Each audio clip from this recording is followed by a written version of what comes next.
Welcome back to Warehouse and Operations as a Career, everybody. I'm Marty and I am cold. I find myself in Denver, Colorado this week, but you know what? It's not much better weather-wise back home in Dallas, Texas right now. I placed several ads this week for a few positions in several different states, and I received a few responses complaining about the hourly pay rates that, I felt were misunderstood or just not fair, maybe. Now, don't get me wrong. I think we as applicants should always ask for the best wage possible, but we should also keep in mind that our experiences or experience level, our skill level is what should reflect our wage. One of my friends, you've heard me mention her podcast several times, Unlocking the Secret of Living Rich, kind of my own accountability coach, mentioned to me by using levels, we can more clearly define expectations, roles, and really our job duties. Have you ever thought about something like that? As an example, let's look at the position of an unloader. First, we're placed with a trainer for up to 2 weeks. I'm talking pretty generically here, but our roles could go something like this. So for 2 weeks, we're in training. After that, we could carry the title of Unloader Level 1. That would mean we have completed our training and can now be eligible for production pay while working beside a more experienced team member. We'd be learning better and more efficient ways to do things like stack freight, using stronger tie and highs, to build our pallets, and learning how to handle each case only once to save time. We'd probably still be learning proper staging of freight for the receivers, things like that. After about a month of being a level 1, after we had learned all the above and we're ready to work alone now, we'd move to being a level 2 unloader. Now this is where we would find ourselves working our own loads and earning our own productivity pay rates. We will typically still be handed certain loads. Kind of growing and progressively our workload will be getting harder and harder. Well, not necessarily harder, but I'll say more complex. Meaning many more items per purchase order and maybe a mixture of small wood and large wood.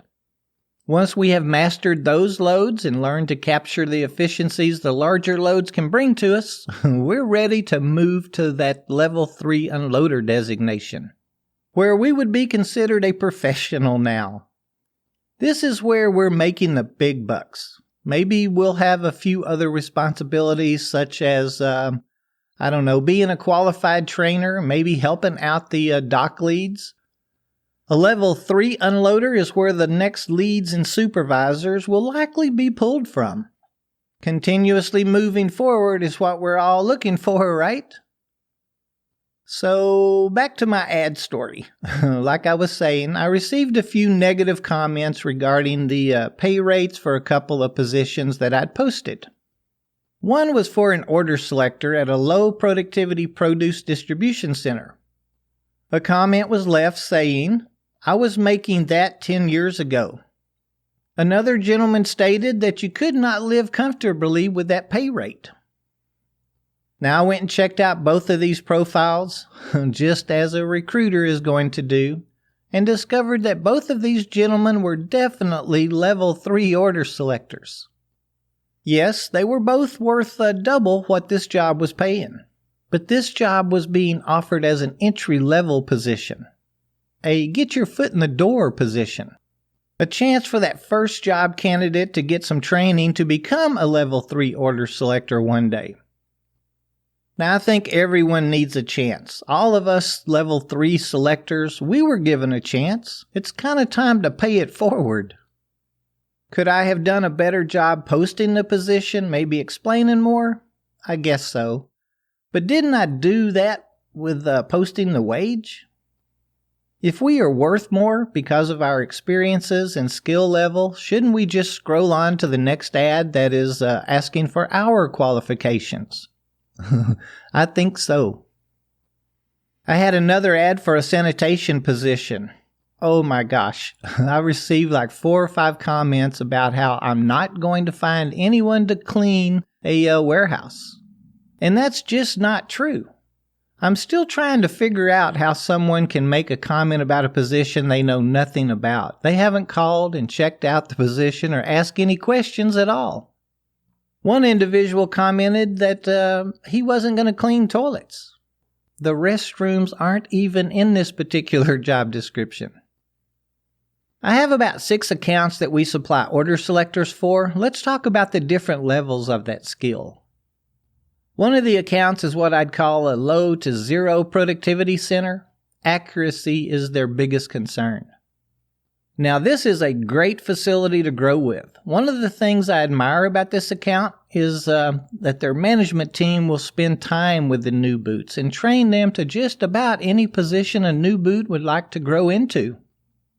Of course, its starting wage is not like the level 3 wages, but neither is the workload. All they ask is that you're on time for every scheduled shift. If you can do that, well, along with their training programs, you can be earning really good money within like a year.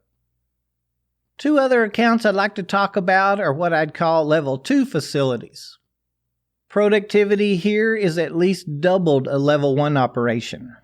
Think produce and fresh meat types of distribution centers, kind of specialty places. These type of operations will usually require that their selectors be very proficient on an electric rider platform pallet jack or maybe even a stand-up forklift. We could be introduced to a productivity-based compensation program or maybe even a base hourly wage and an incentive program. Of course, these places will typically pay much higher wages than a level 1 facility because the responsibility and production levels are going to be much higher. As we've learned here at WAOC, we are paid according to the positions or task responsibility levels. Here we will be held much more accountable to our selection rates or misship and short on truck ratios. These positions are preparing us for the pros or that level 3 position. The other 3 facilities are just that, for level 3 order selectors. And talk about responsibilities. There is no room for horseplay at this level. It is all about accuracy, production, professional level pallet building, and stacking. These are your distribution centers, typically the larger ones, high volume, no nonsense corporate settings. Yes, this is where the big bucks are to be found, but it takes experience to get there. These are the types of positions the 2 gentlemen I mentioned before will be applying and working at. We can all get here, but let's remember there are 3 different levels to almost any job. So back to my ads. If I'm new to the industry and read a few negative comments like that, I could walk away from an excellent opportunity because a professional commented on an entry-level position. I'd like to see us strive at working together and helping one another out, ladies and gentlemen. Maybe the comments could have been something like, "This position isn't for me, but it looks like a good entry-level position based on the pay rate." You've said the same thing, just in a different way. I know there's jobs out there that doesn't pay what the position's worth. Usually and hopefully, though, there's more to it than that, but we really don't know until we make that phone call and find out, right? When we're job seeking or looking at that next promotion, please don't try and shortcut it. I can give you hundreds of examples where trying to jump to that next position without the proper training and experience has pushed back our success in that position by months or sometimes even years. Think about the 3 levels. Where do you fall in the skills of that job? One other thing real quick, and then I got to get back to work myself. Here we are in week 6 of the year. Seriously, have you all written out our goals for this year? Do you want to earn more money in 2022 than you did in 2021? If you answered yes, then get those goals written down on paper and get your plan put together. If you need help in any way, email us here at host@warehouseandoperationsasacareer.com and we'd be happy to help you plan it out. You can probably find some help from one of our peers on Facebook or Twitter using that little @ WHSEANDOPS, or from our Instagram followers at WAOC Podcast. Until next week, avoid the cold stress out there. Warm up our muscles before work and after breaks and lunches, and be safe out there.